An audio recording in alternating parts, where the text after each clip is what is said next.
আজ জগন্নাথ দেবের স্নান যাত্রার দিন। এই পুণ্য দিনে হাওড়ার বাগনান রতন মোড়ে অধিকারী পরিবারের ঐতিহ্যশালী স্নান যাত্রায় অংশ নিলেন সাংসদ সৌমিত্র খাঁ। সাংসদকে অভ্যর্থনা জানাতে উপস্থিত ছিলেন এলাকার মানুষজন। এছাড়াও উপস্থিত ছিলেন সমাজসেবী দেবাশিস সামন্ত সহ অন্যান্যরা। এদিনে স্নান যাত্রায় আসা ভক্তদের সঙ্গে মাটিতে বসে নাম সংকীর্তন করতে দেখা যায় সাংসদ সৌমিত্র খাঁকে।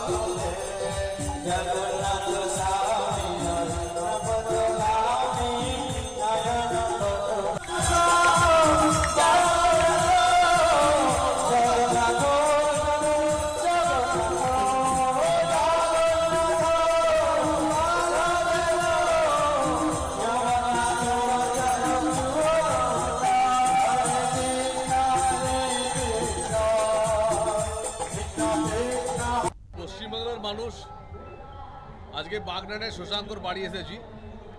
তো স্নানযাত্রাতে আমি এবং হাওড়া গ্রামের প্রেসিডেন্ট দুজনেই আমার দাদা আমরা একসাথে এলাম।